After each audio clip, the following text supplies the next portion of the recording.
डोडा battalion की जानिब से सैकलू मंडी में अवामी मीटिंग का इनेकाद, फौज और अवाम के ताल्लुकात को मजबूत करने पर जोर। आदाब, मैं माजिद चौधरी और आप देख रहे हैं पूंछ अपडेट्स। जिला पूंछ की तहसील मंडी के सरहदी इलाका सैकलू में आज डोडा बटालियन के कमांडिंग ऑफिसर की जानिब से एक अहम अवामी मीटिंग का इनेकाद किया गया। इस मीटिंग में मकामी मुअज़्ज़िज़ीन, सिविल सोसाइटी के नुमाइंदगान और फौज से सबकदोश होने वाले अफराद ने बड़ी तादाद में शिरकत की, जिससे इलाके के अवाम और फौज के माबीन गहरे ताल्लुक का मुजाहरा हुआ। मीटिंग का बुनियादी मकसद फौज और मकामी आबादी के दरमियान मौजूद खुशगवार ताल्लुकात को मजीद फ़रोग़ देना और खित्ते के मौजूदा हालात के पेश नज़र बाहमी तावन और हम आहंगी को मजबूत बनाना था। कमांडिंग ऑफिसर ने अपने खिताब में इलाके के अवाम के साथ फौज के देरीना और दोस्ताना ताल्लुकात का जिक्र किया और अमन अमान की सूरत हाल को बरकरार रखने में उनके तावन को सराहा। उन्होंने कहा कि फौज हमेशा अवाम की जान और माल के तहफ़्फ़ुज़ के लिए कोशर है और मुस्तक़बिल में भी इसी सिलसिले को जारी रखा जाएगा। मीटिंग में शरीक मकामी अफराद और सिविल सोसाइटी के नुमाइंदगान ने भी अपने ख्यालात का इजहार करते हुए इलाके में ताल्लुकात और तैनात फ़ौज की कारकर्दगी को सराहा। उन्होंने ख़ास तौर पर मुश्किल हालात में फ़ौज की जानिब से फराहम की जाने वाली मदद और ताउन का एतराफ़ किया। शुरा ने यकीन दहानी करवाई कि मुकामी अवाम हर मौका पर फ़ौज के साथ शाना बशाना खड़ी है और अमन व अमान के क़याम के लिए हर मुमकिन ताउन का फराहम करती रहेगी। फ़ौज ने सबकदोश होने वाले अफराद ने अपने तजर्बात बयान करते हुए फ़ौज और अवाम के दरमियान एतमाद और राब्ते की अहमियत पर जोर दिया। उन्होंने कहा कि इस तरह के अवामी मीटिंगों से बाहमी फ़हम व तफ़हीम को फ़रोग़ मिलता है और गलत फहमी का अज़ाला होता है। डोडा बटालियन के कमांडिंग ऑफिसर ने अपने अख्तामी कलमात में एक बार फिर अवाम के भरपूर तावन पर शुक्रिया अदा किया और यकीन दिलाया कि फ़ौज की हमेशा इलाके के अवाम की खिदमत के लिए हाजिर रहेगी। उन्होंने अवाम को दरपेश मसाइल के हल के लिए हर मुमकिन कोशिश करने पर भी यकीन दहानी कराई। मजमूई तौर पर ये अवामी मीटिंग इंतहाई खुशगवार माहौल में मुनक़िद हुई, जिसमें फ़ौज और अवाम के दरमियान मजबूत रिश्ते और बाहमी एतमाद का वाज़ेह पैगाम दिया गया।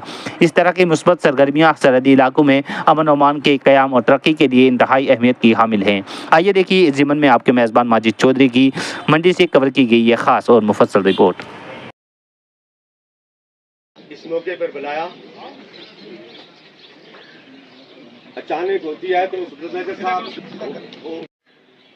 मेरा तलब निशान का जानते हैं कि यहाँ हर साल रक्षा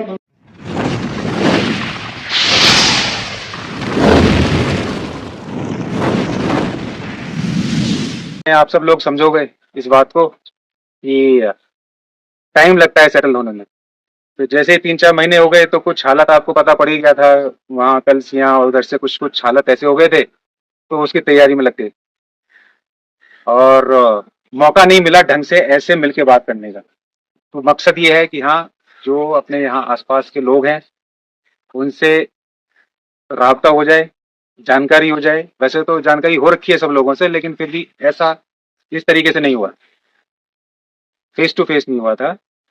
और मेन मुद्दा कि कुछ अगर दिक्कत परेशानी, जिस लायक भी हम हैं, हम आपके लिए बैठे हुए हैं और आपकी सपोर्ट के लिए बैठे हुए हैं।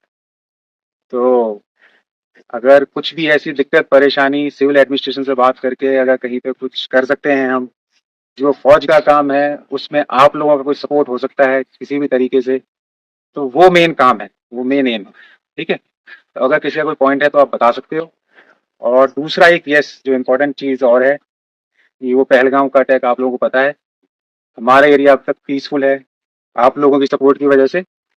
सब लोग आपकी ही वजह से है, वरना अगर सपोर्ट नहीं होगा या आपका इन्वॉल्वमेंट नहीं होगा तो कोई ज़्यादा अंतर नहीं है, तो कहीं पे भी कुछ भी हो सकता है। जस्ट बिकॉज आप लोगों की सपोर्ट है, इस वजह से अभी तक हमारा एरिया पीसफुल है। लेकिन कुछ कह नहीं सकते, पता नहीं क्या है, किसके मन में क्या प्लान चल रहा है। तो कॉन्टैक्ट नंबर आप सबके पास है ही, बिल्कुल बेधड़क बेझिझक, चाहे मेरी पलटन का कोई एक सिपाही राम भी घूम रहा होगा, मैं पहले भी काफ़ी बार बता चुका हूँ, मैंने उतनी इसको पावर दे रखी है कि अगर आप उसको भी बता दोगे कि साहब ये प्रॉब्लम है मुझे, तो वो समझ लेना आपने सीओ साहब को बता दिया, आपका काम हो जाएगा जितनी अपनी कैपेबिलिटी है हमारी। ठीक है,